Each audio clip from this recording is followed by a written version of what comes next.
San Juan capítulo 5, versos 39 y 40. Recuerde que hemos venido predicando sobre el tema y conoceréis la verdad y la verdad. La semana pasada estuvimos hablando un poco, hermanos, sobre los conflictos que a veces generan en el corazón del cristiano no conocer la verdad. Y la semana pasada estuvimos viendo, hermanos, cómo muchos cristianos se han equivocado en el proceso y se han apartado de la verdad. Y muchos cristianos, hermanos, inclusive han caído en prácticas totalmente lejanas de la voluntad de Dios. Que consultan a los muertos, que las cartas astrales, que la lectura de la mano, que la lectura en el huevo, que la lectura en el hígado, que San Antonio jupa para abajo, que solo tenemos un Dios y un mediador entre Dios y los hombres. Si usted no escuchó nuestro sermón sobre este tema, es interesante que usted lo pueda escuchar. Está en el Facebook por fecha, búsquelo por la fecha del domingo pasado, o bien en nuestro canal de YouTube. Hermanos, sobre ciencias ocultas y cristianismo, es importante que lo tenga. Bien, hoy vamos a hablar sobre otro tema más relacionados con el tema y conoceréis la verdad y la verdad os hará libres. Y hoy vamos a hablar sobre el tema de las Escrituras. San Juan capítulo 5, verso 39-40 dice así: ustedes estudian con diligencia las Escrituras porque piensan que en ellas hallan la vida eterna y son ellas las que dan testimonio de vida eterna. Testimonio de mí. Sin embargo, ustedes no quieren venir a mí. ¿Para qué? Para tener esa vida. Para tener esa vida. Cuando nosotros hacemos un estudio comparativo de todas las religiones del mundo, es interesante encontrar que todas las religiones del mundo tienen tres elementos en común. En primer lugar, tienen un libro sagrado, todas, documentos sagrados. En segundo lugar, todas tienen un lugar o varios lugares santos. Y en tercer lugar, todas tienen un cuerpo de tradiciones, ¿verdad? Y cuando se hace un estudio comparativo de todas las religiones, es interesante notar cómo el judaísmo como religión se destaca. Por muchos siglos, el judaísmo ha fundamentado su cuerpo de prácticas y creencias en tres pilares fundamentales: la Torá, el templo y el Talmud. De ahí es donde viene el título de mi sermón, las tres T: Torá, templo y Talmud. Quiero tomar estos tres elementos del judaísmo como punto de partida para analizar hasta qué punto lo que representó estas instituciones para el judaísmo está presente en la iglesia de Cristo y cómo puede afectar nuestra vida cristiana la forma en que ellos abordaron el Talmud, el templo y la Torá. Al iniciar la enseñanza, entonces, me es preciso explicar lo que significa cada una de estas instituciones en el judaísmo. La Torá son los 5 primeros libros de la ley, es decir, Génesis, Éxodo, Levítico, Números y Deuteronomios. Es Torá la palabra que se utiliza para referirse a estos 5 libros, y en ella se resalta todo lo pertinente a la ley de Moisés. La segunda, el templo, se refiere al lugar donde Dios escogió para revelarse de manera exclusiva a su pueblo después de que Salomón lo construyera. Y el Talmud es una obra histórica que recoge principalmente las discusiones rabínicas e interpretaciones sobre la ley de Moisés, y del Talmud surgen 2 líneas de interpretación: las que se conoce como la Mishnah, que es la ley oral, y la que se conoce como la Gemara, es decir, los comentarios no escritos, sino las tradiciones orales que se transmiten de generación en generación. Nada de esto tiene que aprendérselo de memoria, nada más estoy dando referencias. Cuando el Señor Jesús nació, se encontró con un Israel aferrado religiosa históricamente a estas 3 instituciones: la Torá, el Talmud y el templo. Porque en algún sentido, estos 3 elementos se convirtieron en un motivo de orgullo, herencia y esperanza para el pueblo judío. La Torá contenía la historia de la intervención de Dios en la creación y la formación del pueblo. Génesis capítulo 12. El templo representaba su presencia y la escogencia de Israel como una nación santa y escogida para Dios. Y el Talmud, pues contiene y comunica la sabiduría de los ancianos a las nuevas generaciones.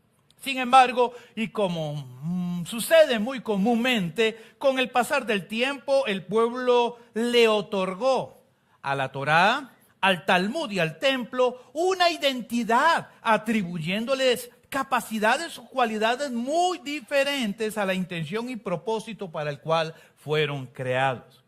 La ley de Moisés se convirtió en un ente opresor y dejó de ser un medio para comunicar la voluntad de Dios. El templo se convirtió en un centro de poder y dejó de ser un lugar de adoración y de comunión con Dios y entre los hermanos, el prójimo. Y el Talmud se convirtió en una rigurosa lista de deberes y obligaciones que no representaban la gracia de Dios ni su misericordia. El que quebraba un mandamiento, lo mataban, lo herían, lo expulsaban. Y así terminó la historia entre el Torá, el Talmud y el templo. Pero este fenómeno, hermanos, no es único, porque la iglesia ha experimentado situaciones muy similares. Y los principios de fe que potencia la vida cristiana también tienen 3 puntos de anclaje. Número 1, ¿sobre dónde está nuestra fe? La Biblia, escritos. ¿Cuál es el otro? El templo. Desdichadamente, después del año 350, el templo. ¿Y el tercero? Hermano, aunque nos cueste afirmarlo y reconocerlo, la iglesia evangélica está llena de tradiciones. Muchas tradiciones. Muchas tradiciones.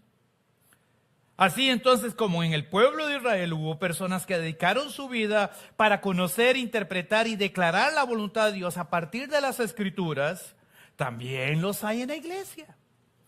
Así como algunos en Israel otorgaron personalidad y hasta poder de presencia al templo en Jerusalén, también los hay en la iglesia. Y hay gente que no puede vivir sin el templo, no conciben el cristianismo sin el templo. Personas que no perciben la obra de Dios fuera de los muros y paredes de un edificio. Y como hubo hombres en Israel que impusieron sus interpretaciones personales como norma de fe, práctica y conducta, también en la historia de la iglesia existen personas que lo hacen, imponiendo sus criterios personales, sus razonamientos, sus interpretaciones egoístas a la intención original del autor inspirado, para que otros obedezcan sus directrices sin cuestionar. De manera, hermanos, que hay una línea muy delgada entre lo que pasó en Israel y lo que está viviendo hoy la iglesia. Es claro entonces que ni el libro, ni el edificio, ni las tradiciones son sagradas. Este es un libro. Y si yo colocara 50 libros, Señor, mire, todos los cheques. Si yo colocara este libro a la par de otros 50 libros, todos son iguales. La Biblia, bueno, en primer lugar no es un libro, sino un conjunto de libros. Tiene 66 libros, fue escrita por 42 autores en un plazo más o menos de 1200 años, en 3 continentes diferentes. Hay varias mujeres dentro de sus autores, pero es un libro. Este libro por sí solo no tiene ningún poder, es un libro. Pero algunos le dan al libro una posición que no debería de tener. El templo simplemente es un lugar donde nos reunimos a celebrar y proclamar el nombre del Señor. Pero hay gente que le atribuye al templo cualidades que Dios nunca le atribuyó al templo. Yo vengo de una tradición católica. Durante mis primeros 10 años de vida practiqué la fe católica.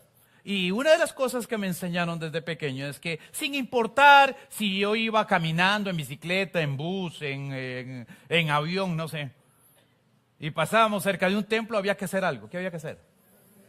¿Por qué?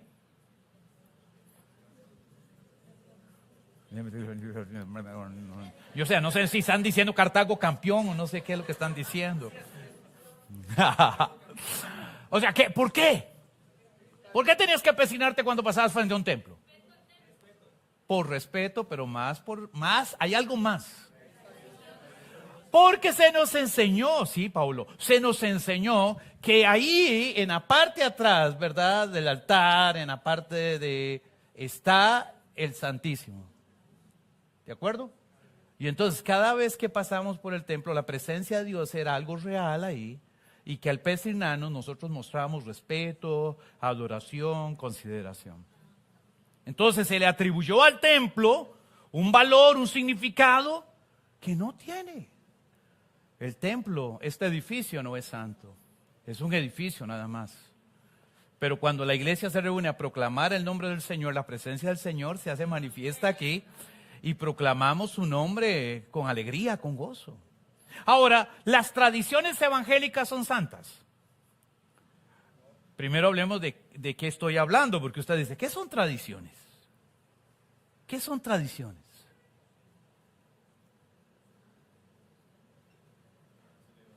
Celebraciones, muy bien. ¿Cuáles?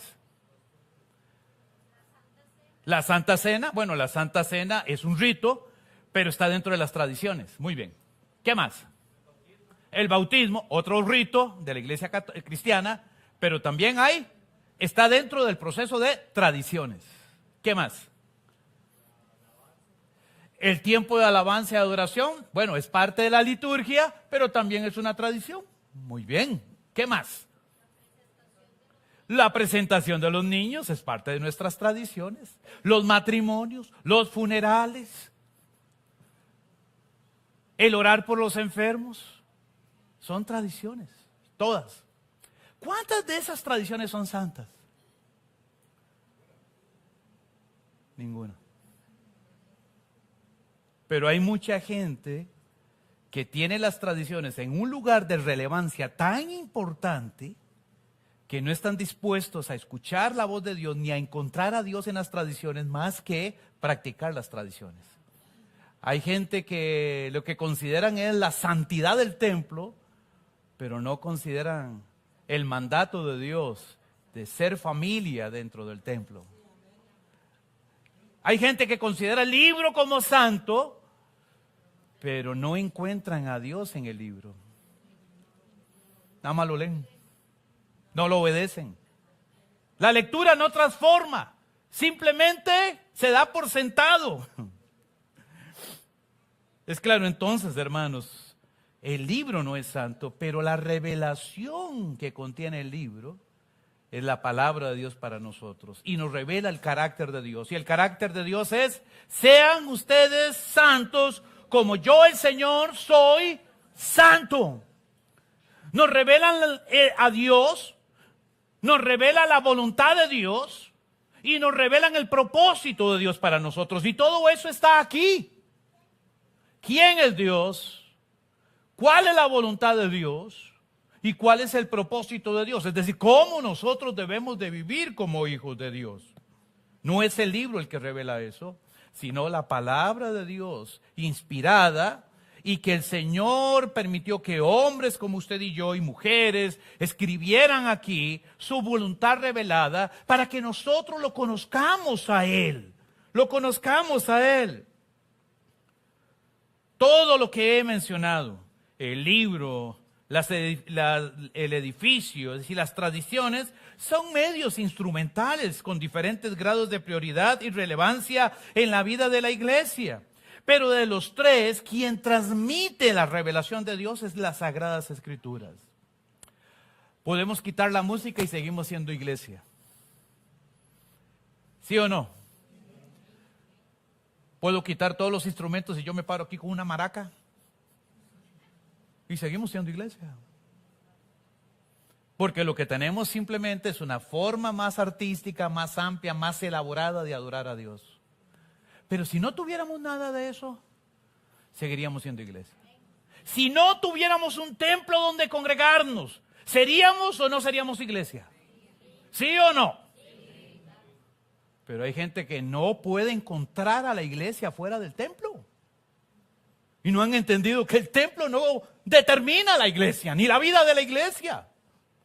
Pero hay algo que sí necesitamos y que hace que el cristianismo sea diferente a todo lo demás. La revelación de Dios en las Sagradas Escrituras. Sin la Biblia no tendríamos esperanza.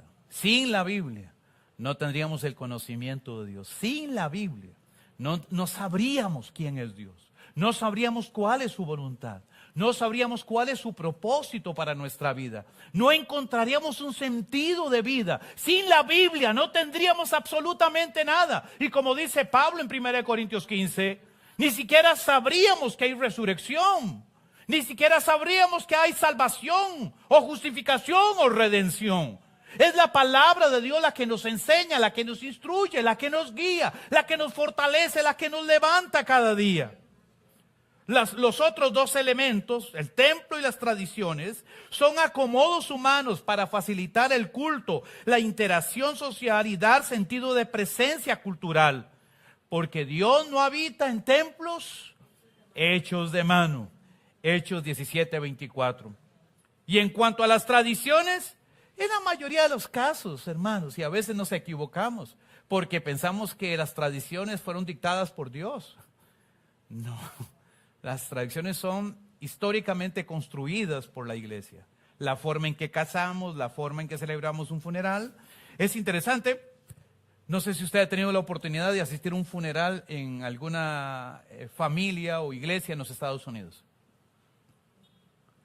Y usted encontrará que son dos tradiciones radicalmente diferentes. Hay unos amigos muy queridos que perdieron a su madre y planearon el funeral 5 meses después. Y usted dice, ¿pero cómo? Y simplemente pagaron, hay lugares donde usted paga, donde tengan el cuerpo en refrigeración, mientras que usted se organiza y todas las personas llegan y todo pasa y se planifica y buscamos al pastor Esaú que vaya a predicar y todo, le pagamos el pasaje y entonces... ¿Cuál es nuestra tradición acerca de los que mueren? Pero dígame uno, hermanos, es que yo... ¿Cuál es nuestra tradición acerca de los que mueren? Muere hoy y de una vez planeamos funeral para mañana. ¿Cierto? Hay gente que dice, pues que no lo dejan ni enfriarse. Pero esa es nuestra tradición. Nuestra tradición es traerle flores a los muertos, ¿no es cierto? Y no lo hacemos porque están vivos. Lo hacemos como respeto y consideración, como relación de amistad y de cariño al que falleció, ¿cierto? Esa es nuestra tradición. Pero si usted comienza a buscar en cada cultura, en cada lugar va a encontrar tradiciones diferentes. Eso quiere decir que no hay una tradición determinante ni fija, ni la Biblia nos enseña cómo hacer las tradiciones. Eso es un constructo nuestro que depende mucho de nuestra cultura y a partir de eso debemos de entender que las tradiciones no son sacrosantas, inmovibles, escritas en piedra y que es condenación eterna el que las quebrante. No lo son. Son formas en que nosotros expresamos nuestra fe, nuestro cariño, formas en que adoramos a Dios. Hay muchas comunidades de fe donde no hay tanto instrumento musical y tienen un piano, tienen una, ¿cómo se llama? Acordeón, o tienen una guitarra o una maraca, yo he ido a iglesias donde lo que tienen son 3, 4 panderetas y con eso se la juegan. Las tradiciones no son santas. Debido a esto, entonces podemos cambiar la forma en que hacemos las cosas. Puedo comenzar entonces con el sermón y terminar en alabanza. Puedo comenzar con la ofrenda y terminar en adoración. Puedo comenzar en adoración y terminar con la ofrenda. Las tradiciones se pueden cambiar porque no son santas. Son formas que nosotros tenemos para glorificar y honrar al Señor. Jesús enseñó, hermanos, que las Escrituras es la revelación de Dios. Juan 5:39 dice Jesús, escudriñar las Escrituras. Escudriñar significa estudiarlas. Y es deber del cristiano sincero y amante de la verdad estudiar las Escrituras, comprenderlas y aplicarlas. Y este es un ejercicio que la mayoría de los cristianos no hacen. Leen la Biblia, pero no buscan el entendimiento o la comprensión del texto. y menos aún cómo aplicarlas a su vida. Si las escrituras se estudian, se comprenden y no se aplican, hermano, su crecimiento espiritual es nulo. Prácticamente lo que usted está haciendo no trae una transformación, un cambio en su vida, una forma de modelar su vida de acuerdo a la imagen de Dios. El ejercicio de estudiar, comprender y aplicar es el ejercicio que debemos de hacer todos los días. Y es responsabilidad de los cristianos no hacer un devocionalito. Yo no tengo nada contra los devocionales. A mí me mandan, viera, yo estoy como en 60 grupos de la iglesia y la mayoría de ellos me mandan devocionalitos. Es decir, todos los días tengo entre 50 y 60 devocionalitos. Y qué lindos, ¿verdad? Los devocionalitos, muy bonitos. Yo me gustan los devocionalitos. Inclusive a veces tomo algunas ilustraciones para enriquecer mi sermón de los devocionalitos. Pero un devocional no te va a hacer crecer. Usted necesita un estudio serio de las escrituras, sistemático. Usted necesita llegar al texto, aprender cómo interpretar el texto. Y una vez que usted se ubica en el texto, comprender cómo esa palabra revelada de Dios transforma su vida. ¿Qué es lo que quiere Dios? ¿Qué es lo que pide Dios? ¿Qué es lo que desea Dios? ¿Qué es la voluntad de Dios manifiesta en el texto? Y después entonces hacer las aplicaciones. Eso es lo que la Biblia llama sabiduría. La sabiduría no es un montón de agua que te cae en la cabeza o un montón de aceite que te llega en un momento determinado. No, la sabiduría se construye con base en el proceso de estudio, reflexión o análisis. Y entonces ahí, esa reflexión y análisis nos da las herramientas para saber cómo vivir la fe. Y para eso hay que sacar tiempo todos los días. Y cada cristiano debe estar consciente de que si no estudia las escrituras, su crecimiento es muy lento. Si usted nada más depende de un culto por día, ojalá por día, por semana, ojalá por 15 días, por mes, su crecimiento espiritual se reduce a la mínima expresión. Usted necesita conocer las escrituras, estudiar las escrituras, compenetrarse en las escrituras, entender el plan de Dios para usted en las escrituras. Cuando no lo hacemos, sucede con frecuencia que en el intento de buscar respuestas, la persona pierde de vista en el texto, en el pasaje, pierde de vista que el texto es un instrumento en las manos de Dios para darse a conocer y dar a conocer su voluntad salvífica y su plan para la humanidad. Esto es un instrumento. Si yo busco en la Biblia, si tengo que adulterar o no tengo que adulterar, no estoy buscando a Dios. El primer objetivo de estudiar la Biblia es conocer a Dios. ¿Cuál es el primer objetivo? Cuando tú leas un texto, pregúntate, ¿qué me enseña este pasaje acerca de Dios? Esa es la primera pregunta. ¿Qué me enseña este pasaje acerca? Porque la meta final de estudiar las escrituras es conocer a Dios. Ellas son las que dan testimonio de mí. Conocer a Dios. En segundo lugar, y después de que usted hace sus anotaciones acerca de lo que el texto le dijo acerca de Dios, entonces pasamos a la parte de comprensión del texto. Y en la parte de comprensión del texto es, ¿qué es lo que me pide Dios que yo haga? Con base en lo que ya Dios me dijo, con base en lo que Dios me enseñó, ¿qué es lo que Dios pide que yo haga? Y una vez que usted descubre qué es lo que Dios le está diciendo, porque el texto le habla. Si usted no cree que Dios habla a través de la Escritura, hermanos, usted no ha entendido la Escritura. Esta es la palabra de Dios. Dios habla a través del texto bíblico. Y después de que usted descubre cuál es la voluntad de Dios para usted, entonces dígale, Señor, ¿qué debo de hacer para vivir conforme a tu palabra? ¿Qué es lo que me estás pidiendo que yo haga para vivir conforme a tu palabra? ¿Qué es lo que tengo que dejar de hacer para vivir conforme a tu palabra? ¿Qué cosas debo de cambiar en mi vida para vivir conforme a tu palabra? Si nosotros leemos el texto nada más para informarnos, no hay transformación de vida. Si leemos el texto nada más para cumplir un requisito, que tengo que leer 5 capítulos diarios para leer la Biblia en un año. Hermanos, yo esos mecanismos no les encuentro sentido. Que usted tenga que leer 2 capítulos del Antiguo Testamento, 2 capítulos del libro de los proféticos y 1 o 2 capítulos del Nuevo Testamento, para que en un año usted haya leído los 44 libros. Yo conozco tanta gente que ha leído la Biblia tantas veces y sigue siendo tan impíos como cuando comenzaron hace 5 o 10 años atrás. Esa no es la forma de estudiar el texto. No es la forma. Es sacar un tiempo con el Señor. Es tener una libreta a tu lado, póngale fecha. ¿Hoy qué día es? Gracias. Póngale fecha. 9 de marzo. El viernes estaba cumpliendo 44 años de vivir con aquella hermosura que está allá.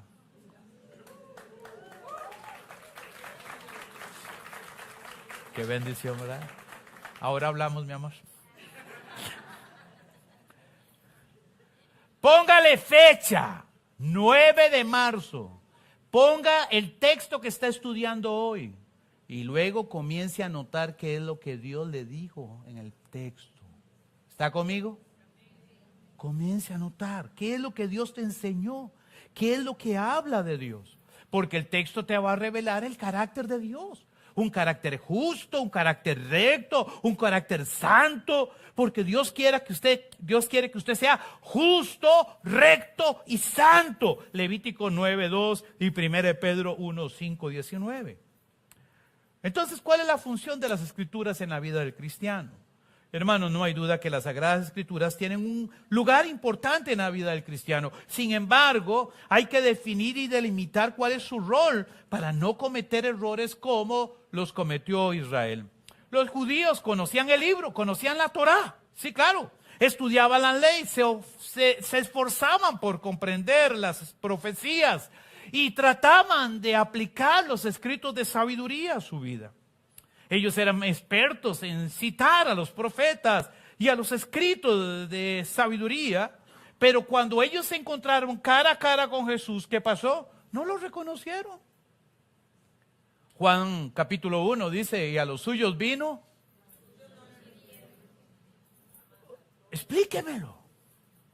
¿Cómo es que un pueblo, después de casi 3,000 años, no era menos, cerca de unos 1800, 1700 años, después de haber recibido la ley, de estudiar la ley por 1500, 1700 años, por construir el Talmud, que eran comentarios y aplicaciones prácticas sobre la ley de Moisés, cuando Cristo vino, no pudieron encontrar a Cristo en el Antiguo Testamento. No encontraron a Cristo en la Torá, no encontraron a Cristo en los profetas, no encontraron a Cristo en los libros de sabiduría.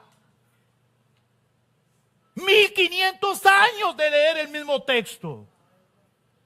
Y cuando estuvieron frente al Mesías, no lo conocieron. No lo conocieron. De nada les sirvió el estudiar la ley, los profetas y los salmos por siglos. Porque cuando se manifestó la gloria de Dios por medio de Cristo, no pudieron reconocer la gracia de Dios visitándolos. ¿Cuál fue el problema? ¿Por qué los judíos no pudieron relacionar la ley, los profetas y los escritos de sabiduría con Jesús? En Juan 5:39-40, Jesús declara que los judíos estudiaban las Escrituras, pero con los lentes de su ambición, de su necesidad y de su cosmovisión de vida, sin tomar en cuenta el sentido y el propósito de la revelación de Dios, lo que hace sospechar que la expresión escudriñen las Escrituras, Jesús no lo dijo como un imperativo. En la Reina Valera, si usted tiene una Reina Valera 60 por ahí, usted va a encontrar que el texto suena como un imperativo. Y Jesús dijo, escudriñen las Escrituras porque en ellas os parece que tenéis la vida eterna y ellas son las que dan testimonio de mí. Pero cuando uno va al original, no es un imperativo. Cuando usted va al original es un indicativo. Un verbo en indicativo. Entonces, el énfasis no es estudien las escrituras porque ellos parece que tenéis la vida eterna y ellas son las que dan testimonio de mí, sino un indicativo. Cuando estudian las escrituras, ustedes buscan la vida eterna en ellas. Me explico. Los judíos pensaban que la vida eterna estaba en la Torá, que la vida eterna estaba en los profetas y que la vida eterna estaba en los libros de sabiduría. Y ahora Jesús complementa el texto. Y ustedes no quieren la vida que yo les doy. Ellos pensaban que era la Torá, el libro, quienes daba la vida. Pero Jesús dijo, yo soy el que les doy la vida. Jesús dijo, yo soy el camino, yo soy la verdad y yo soy la vida. Y Jesús aclaró, y ustedes no quieren venir a mí para que tengan vida. Ellos querían encontrar la vida en el libro, en sus tradiciones, en su religión, en sus ceremonias. Y por eso estudiaban el libro, las escrituras. ¿Para qué? Para encontrar la vida a su manera. Pero Jesús hace un alto y dice, ahí no van a encontrar la vida eterna, porque la vida eterna está en mí. ¿Está conmigo? Hermano, ¿pueden notar cómo el Señor cambia el foco de atención? Si las escrituras tienen como objetivo que nosotros conozcamos al Señor, su voluntad y su plan redentor para con el género humano, realmente entonces los judíos no estudiaban las escrituras para conocer a Dios y su voluntad, sino estudiaban las escrituras para memorizarlas y establecer entonces un marco regulatorio de quiénes son y quiénes no son. Pero no para conocer a Dios, no para conocer la voluntad de Dios, no para saber cuál es el propósito de Dios para nuestra vida. Si lo que usted estudia no glorifica a Dios, no te está llevando a Dios. Si lo que usted hace en el ministerio no glorifica a Dios y lo hace para conocer más profunda a Dios, usted no está haciendo lo correcto en el ministerio. Porque la meta final del cristiano es conocer a ti, a Dios. Jesús oró por sus discípulos, Juan 15, y dijo, Padre, lo que yo quiero es que te conozcan a ti. ¿Qué es lo que Jesús oró por nosotros? Que conociéramos al que te conozcan a ti. ¿Para qué? Para aprender a vivir en justicia, rectitud y santidad. Hermanos, nunca olvide que la vida eterna no está en el libro, pero sí en lo que Cristo hizo en la cruz del Calvario, de lo cual las escrituras dan testimonio con abundante evidencia. Entonces, ¿para qué sirven las escrituras? Intencionalmente me salté el verso 39 para rescatarlo en este momento. Porque el verso 39 dice, ellas, las escrituras no te dan la vida eterna. No, pero ellas son las que dan testimonio de mí. Todo el valor de este compendio que llamamos Biblia radica en el testimonio escrito de la presencia de Dios interviniendo en la historia humana con el propósito de darse a conocer, salvar y redimir a su pueblo y establecer un reino perfecto de paz, justicia y santidad. Apocalipsis 21, con seres humanos transformados en el contexto de una nueva sociedad. Y ese es el resumen de Génesis Apocalipsis. ¿Qué le parece? ¿Ya terminó de leer la Biblia? ¿Vio qué fácil se lo resumí? Y usted dice, pastor, ni me dio tiempo de escribirlo. Todo el valor de este libro radica en el testimonio escrito de la presencia de Dios interviniendo en la historia humana con el propósito de darse a conocer, salvar y redimir a su pueblo y establecer un reino perfecto de paz, justicia y santidad. Apocalipsis 21, con seres humanos transformados en un contexto de una nueva sociedad. ¿Cuántos dicen amén a eso?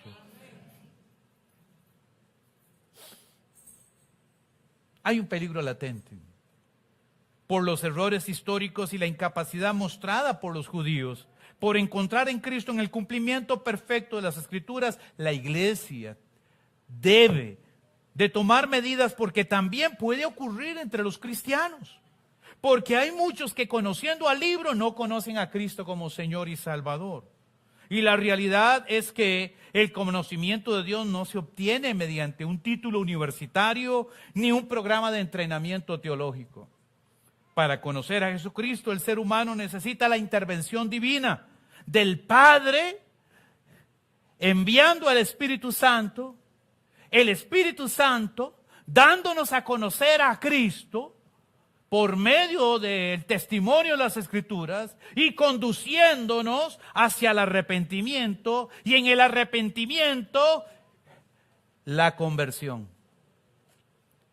Repito, el Padre nos envía el Espíritu Santo. Jesús dijo: yo rogaré al Padre para que envíe otro Consolador. ¿Está conmigo? El Padre envía al Espíritu Santo.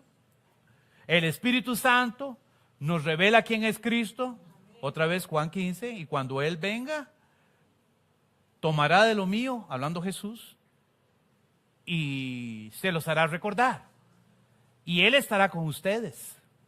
Y Él los animará, los consolará. Y Él les enseñará todas las cosas, hablando del Espíritu Santo. Y Él los redarguirá de justicia, juicio y pecado. El Padre envía al Espíritu Santo. El Espíritu Santo nos revela a Cristo, nos da a conocer a Cristo por medio de la palabra. Y en la palabra nosotros somos confrontados con nuestro mundo de iniquidad y maldad, y somos llevados por el Espíritu Santo al arrepentimiento, y en el arrepentimiento experimentamos conversión. Dejamos de ser lo que éramos para comenzar a vivir de acuerdo a la voluntad del Padre. Dejamos de vivir a mi manera para comenzar a vivir a la manera de Dios. Comenzamos a vivir para el Señor. Aleluya. Dios es bueno. Es importante tomar en cuenta entonces que luego de resucitar, en algún momento Cristo tuvo que abrir el entendimiento de sus discípulos. Caminaron con Él 3 años y en muchas ocasiones los discípulos no entendían claramente lo que Jesús decía. ¿Nos puedes explicar esto? ¿Qué quisiste decir con aquello? Estamos confundidos con este tema. Y aún después de resucitar, Jesús iba con 2 de sus discípulos camino a Emaús, y iban caminando y hablando sobre la ley, sobre los acontecimientos recientes. Y ha de creer que no lo conocían. Y usted dice: no, es que a Jesús le sacaban rayos de los ojos. Y, imagínense, si se hubiera parecido así, salen huyendo esos otros, todavía anduvieran corriendo por allá. No, Jesús en su cuerpo resucitado era exactamente el mismo Jesús que ellos conocieron toda la vida. ¿Y por qué no lo conocieron? Dice el texto que Él tuvo que pedir al Padre que abriera su entendimiento, y entonces ellos reconocieron que era Jesús. Lucas 24:45. Y a partir de este momento, todo lo que los discípulos habían escuchado en las sinagogas, todo lo que habían leído en la ley, todo lo que vieron hacer a Cristo, adquirió sentido, propósito y significado. Es el Espíritu Santo, es el que nos comunica a Cristo, nos revela a Cristo, nos manifiesta a Cristo. Jesús prometió que el Espíritu Santo estaría con la iglesia para animarnos, consolarnos, enseñarnos y recordarnos todas las cosas. No puedo negar, hermanos, que como seres humanos necesitamos desarrollar una sana disciplina y un método adecuado para comprender las Escrituras. Pero este ejercicio pedagógico y científico no es suficiente si la presencia del Espíritu Santo no está ahí.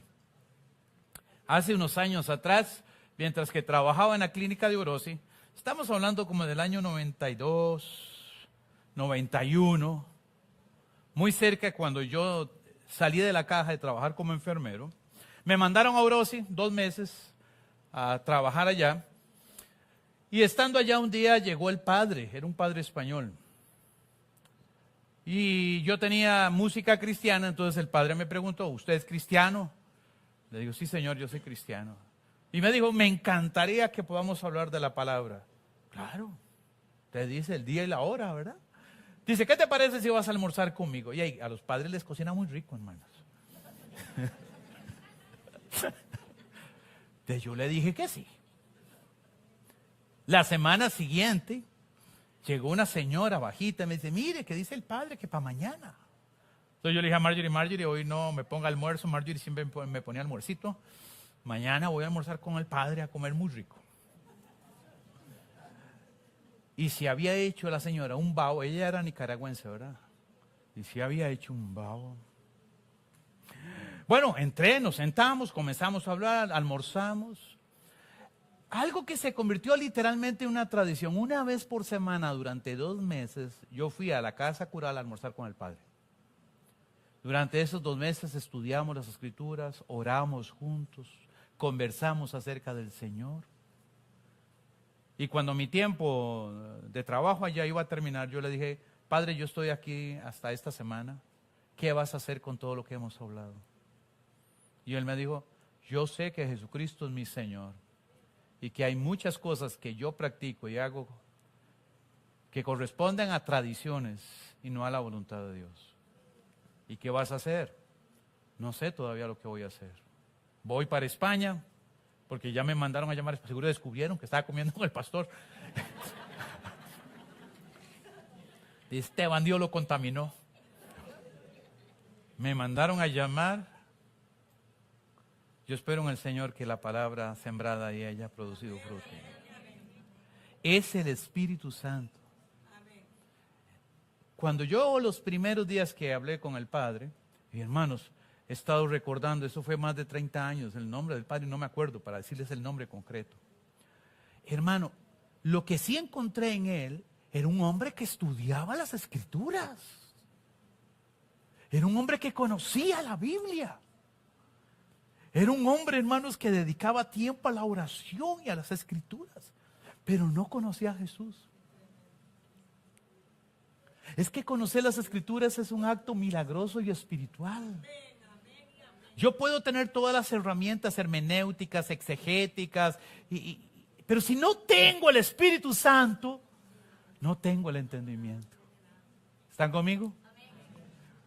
Ahora, mi preocupación es que haya muchos cristianos que estén en el mismo punto del Padre, que lean las Escrituras, que memoricen las Escrituras, que hagan los devocionales y todavía no hayan podido encontrar a Cristo como Señor y Salvador en las Escrituras.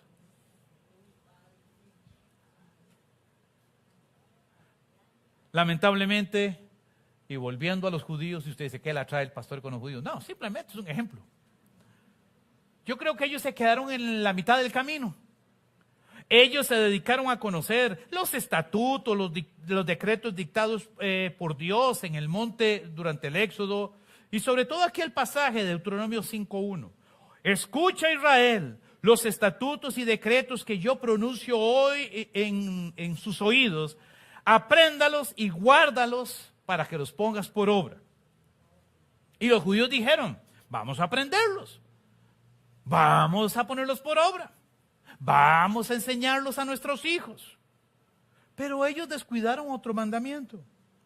Oye, Israel, el Señor nuestro Dios, el Señor uno es, y amarás al Señor tu Dios con toda tu mente, con todo tu corazón y con todas tus fuerzas. En otras versiones dice toda tu alma. Y a tu prójimo. Entonces los judíos guardaban el primer mandamiento. Apréndete estos estatutos y mandamientos, guárdalos, pero no guardaban el otro mandamiento. Ellos odiaban a los samaritanos, ellos repudiaban a los amonitas, a los filisteos, a los heteos, a los jebuseos y a todos los feos que usted sabe que están ahí en la Biblia. Ellos no se llevaban con ninguno de ellos. Inclusive a los mismos judíos, pero que se habían mezclado y vivían en el norte, en la tierra de Samaria, ellos no los soportaban, a los samaritanos. Entonces guardaban las leyes y los estatutos, pero no guardaban, amarás al Señor con toda tu mente, tu corazón y tu vida, y a tu prójimo. El apóstol Pablo en el libro de Romanos dijo que la ley se resume en un solo mandamiento. Bueno, que es dos en uno. Ama al Señor tu Dios con toda tu mente, con todo tu corazón, toda tu alma. Y ama a tu prójimo. Y Pablo dice, este es el cumplimiento de toda la ley. Entonces, ¿de qué me sirve aprenderme el libro de memoria si yo no puedo encontrar a Dios en mi hermano? Si yo señalo a mi hermano, si yo critico a mi hermano, ¿de qué me sirve cantar coritos y danzar? Yo no estoy en contra de nada de eso, ¿verdad? Entiéndame bien. No cante, alabe, yo también. Me encanta la música. Ustedes saben que yo me encanta la música, ¿verdad? Más la salsita, el reggae. Usted se monta a mi carro y usted va a escuchar reggae casi siempre. Porque es la música que me fascina, me encanta. Cumbias también, muchas cumbias tengo ahí. Es mi música. Y un día me preguntó quién fue Ricardo. Pastor, ¿vos usas música cuando haces tu devocional? Digo, sí. ¿Y qué música usas? ¿Reggae? Me dice, ¿cómo le vas a usar reggae? Música. Hay un disco de Rastafari que se llama Avions. ¿Avions? You know? Hay una parte del disco que es pura música de adoración. Y es tan refrescante, es tan bella. Es un tiempo tan especial de adoración. Y yo lo uso mucho. Y tuvo que mandárselo porque no me creía. Tuve que mandársela para que lo escuchara. Esa es mi música. Y usted dice que este pastor se sale de la... Si yo no puedo encontrar a Cristo en mis tiempos de adoración, en mis tiempos de estudio bíblico, yo tengo que preguntarme, algo está pasando mal. Algo está sucediendo mal. Si yo dedico 2, 3 horas para orar, y si usted lo puede hacer, hágalo. Bendito sea el nombre del Señor.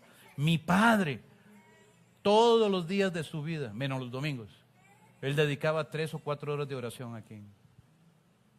Se venía a las 5 o 4 de la mañana hasta las 8. Todos los días oraba. Y yo siempre digo, la camisa de papá me sigue quedando grandísima. Es la verdad. Cada uno a cada cosa. Pero si usted en la oración no puede encontrar amor al necesitado, al desvalido, al prójimo, toda esa oración no le sirvió de absolutamente nada. Si usted viene al templo porque piensa que es en el templo donde está la gloria, pero usted no puede saludar a la suegra,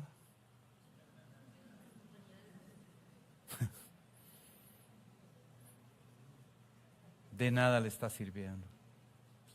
Si la lectura, si las enseñanzas, si la doctrina no te lleva a conocer al Padre, si el conocimiento del Padre no genera una transformación en tu manera de pensar, en tu manera de creer, en tu manera de vivir, esto simplemente es información de un libro, no es palabra viva. Ahora, Jeremías termina, 2:12 de Jeremías dice: he encontrado 2 males en mi pueblo. 2 males. El primero de ellos: me han dejado a mí. Wow. Hermano, Jeremías está hablando de sacerdotes que estaban en función de su cargo. Está hablando de escribas que estaban en la función de su cargo, es decir, enseñando la ley de Moisés día tras día. Está hablando de pastores y de profetas que todos los días servían al pueblo. Inclusive Jeremías dice que los profetas ahora profetizaban en nombre de Baal. Así dice Jehová Baal. Lo que predicamos la semana pasada, ¿verdad? Más torcidos que un tornillo de 6 pulgadas. Y el resumen de Dios es: hay 2 pecados, 2 errores que ha cometido mi pueblo. El primero de ellos: se olvidaron de mí. Y el segundo: han cavado cisternas rotas y me han dejado a mí. La cisterna que sí retiene agua. ¿Qué es una cisterna? Yo no estoy diciendo linternas, cuidado. Cisterna. Aquí en Cartago, bueno, yo no sé si en otros, yo no he vivido en otras provincias, solo aquí en Cartago, pero en cualquier lugar aquí en Cartago donde usted hace un hueco de 40 centímetros, ojalá saliera oro o petróleo. Agua. Aquí en Cartago, donde quiera que usted hace un hueco, hay agua. ¿Ha visto la mayoría de las paredes de las casas en Cartago? Todas están pecositas, ¿verdad? Descascarándose. Agua. Agua.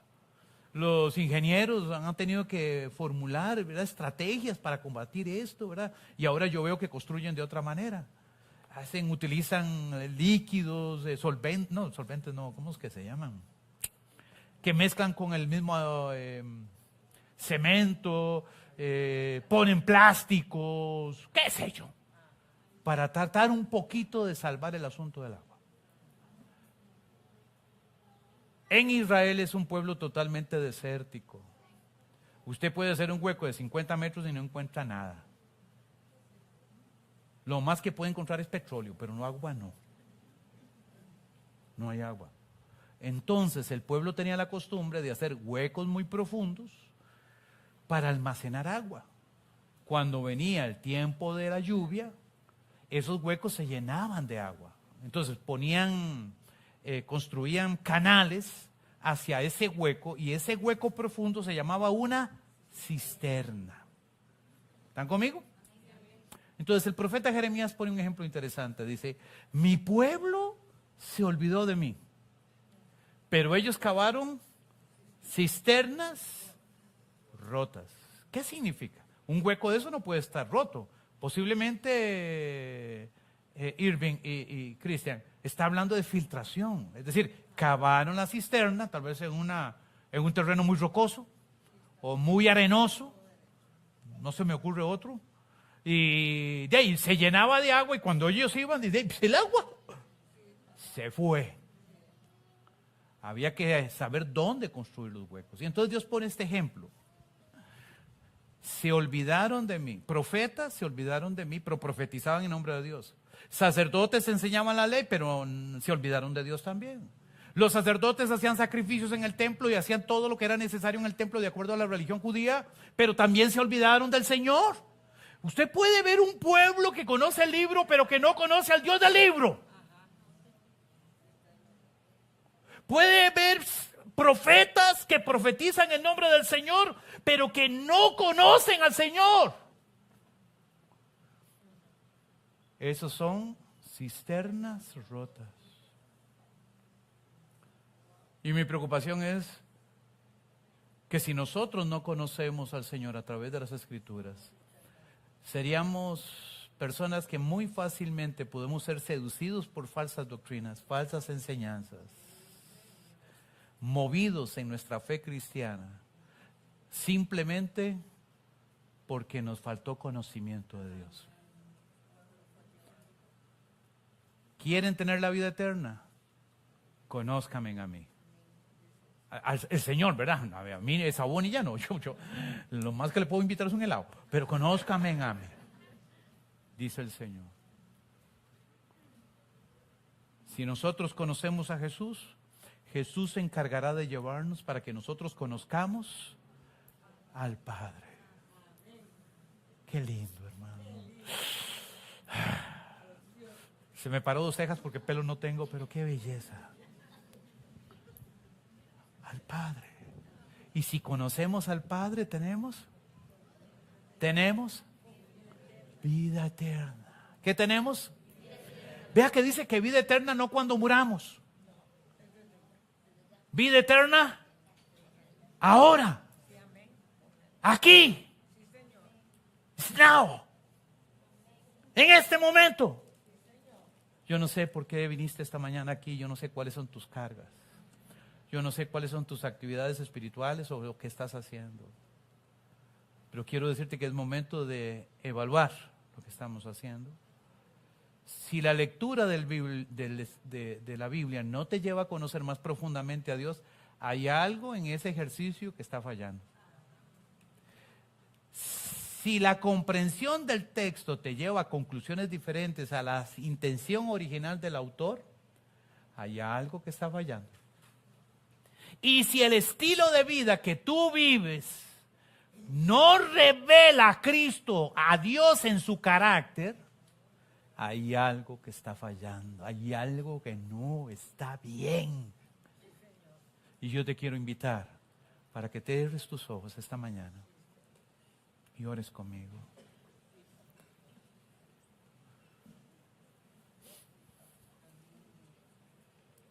El Señor está aquí.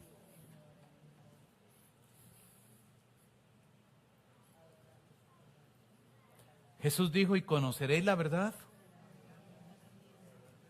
Es tiempo de dedicar tiempo a las Escrituras. Pero que nuestro objetivo al estudiar las Escrituras es conocer más profundamente a Dios. Conocer más profundamente su voluntad revelada y conocer cómo debemos de vivir para agradar al Señor. Oremos.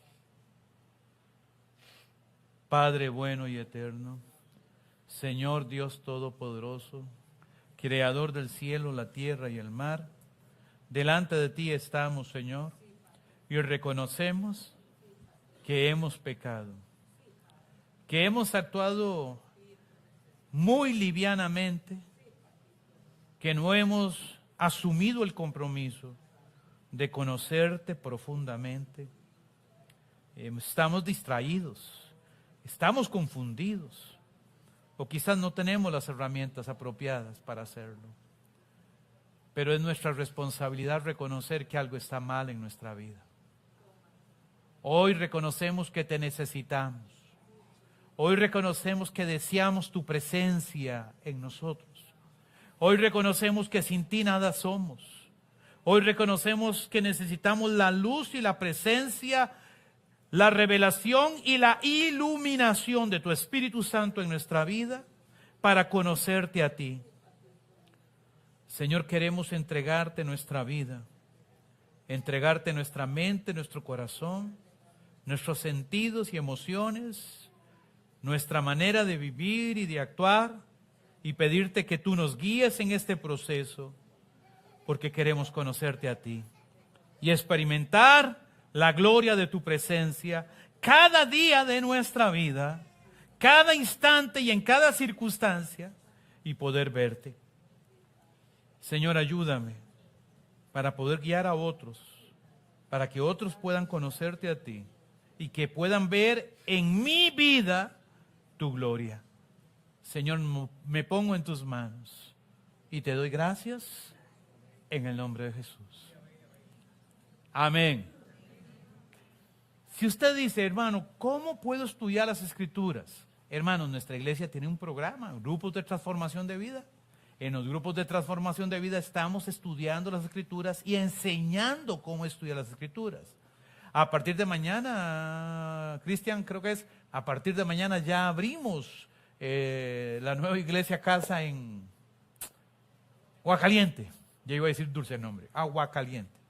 Entonces ya tenemos 6 iglesias casa abiertas donde usted puede llegar entre semana a estudiar las Escrituras. Nos reunimos una vez cada 15 días. Una vez cada 15 días para enseñarle a estudiar la Escritura. No es un culto, porque la gente tiene la idea, no, es que yo no voy porque es un culto. No, no es un culto. ¿Cuántos han ido ya a las iglesias casa? Y han trabajado conmigo. ¿Es un culto? No, es un culto. Es un tiempo de saludarnos, adorar juntos. Hay cafecito, no hay padre, eso sí, pero sí hay cafecito. Hay pan, hay pan, pero también hay tiempo de interceder unos por otros. Hay tiempo de estudiar junto a las Escrituras y de enseñarte a estudiar las Escrituras. Hermanos, la intención nuestra es facilitarte. El tiempo está cambiando. Y Costa Rica se ha estado volviendo un país peligroso, hermano. Qué triste decirlo y reconocerlo también.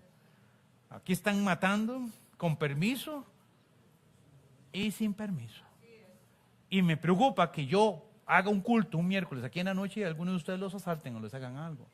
Pero si el lugar del centro está a 400 metros de su casa, va a ser un poquito más fácil. Y siempre va a haber alguna circunstancia, ¿verdad? Un ojo abierto y otro cerrado. Digo, un ojo abierto y otro viendo para atrás. Pero es más fácil. Entonces usted va a tener la oportunidad de estar cerca de un lugar donde hay líderes que han sido capacitados de cómo enseñar las Escrituras. Así es que tome la oportunidad. Tenemos uno en Guadalupe, uno en Tejar, uno en Dulce Nombre, otro en Cartago Centro, otro en Ciudad de Oro. En el de Ciudad de Oro nos quedan bastante. ¿Quién conoce Ciudad de Oro? ¿Ha pasado por ahí, sí?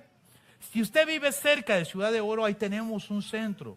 Al final del culto estará por allá mis hermanos comunicándote dónde es, a qué hora es. Y si usted es la primera vez que nos visita, pase por un recuerdo que tenemos para usted de nuestra comunidad. Así es que esperamos en el Señor que usted siga creciendo en Cristo Jesús. Amén. ¿Hay alguna pregunta? ¿No? Antes de irnos, el Ministerio de Servicios Generales preparó algo para las mamacitas. Quiero explicar algo, porque alguien me decía, pastor, pero ¿por qué la iglesia celebra el Día de la Mujer? Alguien me cuestionó. Quiero explicar. Yo sé que el Día de la Mujer nació en un contexto de rebelión, en un contexto de estas son mis derechos, estas son y exijo mis oportunidades. Y no estamos celebrando el Día de la Mujer en términos de cuáles son sus derechos o no, cuáles no son sus derechos. No, ese es mi punto. Mi punto es reconocer a todas las mujeres valientes que luchan, que se esfuerzan, que conocen al Señor. Mujeres que muchas veces han sido el pilar de sus familias. Mujeres que han llevado todo adelante por sus hijos, por sus familias. Mujeres que aman al Señor.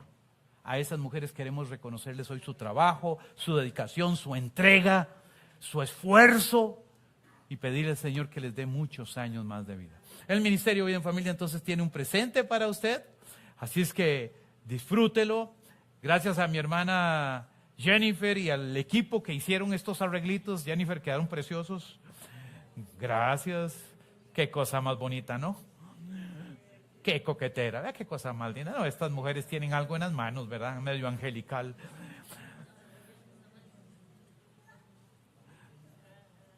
Hermanas, las admiramos, las amamos y oramos por ustedes para que el Señor les siga usando. Y como ha sucedido en la historia de la iglesia, más del 60% de los miembros de todas las iglesias del mundo son mujeres. En el corazón de la mujer hay una sensibilidad para responder a Dios y para servir a Dios. ¿Y cómo no vamos a reconocer eso? ¿Y cómo no vamos a aplaudir eso? Y mientras que las hermanas terminan de entregarles, yo quiero que todos les demos un aplauso a todas las mujeres aquí presentes, pidiendo al Señor que les bendiga, que les guarde y que les siga usando poderosamente. Amén. Que el Señor me las bendiga ricamente, hermano. Ahora, eso no quiere decir que las mujeres no tienen derechos, si todos lo tienen. ¿De acuerdo? Por favor, no quiten una cosa con otra ni enreden una cosa con otra. Sí los tienen. Y esperamos en el Señor que todos los días crezcamos más. Puestos de pie, oramos y así vamos a quedar despedidos. Padre, yo quiero poner a tu iglesia en tus manos y bendecirlos. Bendecir su entrada, su salida, su casa, su despensa. Yo te pido, Padre, que tú bendigas la obra de sus manos. Bendigo a cada hermana aquí presente. Bendigo las abuelas, las madres, las hijas, las tías, las nietas. Bendigo, Señor, a cada mujer que se esfuerza y que te ha encontrado a ti, Señor, y que vive para ti. Yo te pido que bendigas su vida, que bendigas, Señor, Padre, su esfuerzo de cada día y que tu mano misericordiosa les provea tus riquezas en gloria para que en su despensa siempre haya abundancia de pan y en su corazón haya paz. Señor, nos despedimos en tus manos y te pedimos oportunidades esta semana para compartir el Evangelio con los que no te conocen. Padre, nos ponemos en tus manos en el nombre de Jesús. Iglesia, que el Señor te bendiga y te guarde, que la mano del Señor vaya contigo. Buenos días, bendiciones.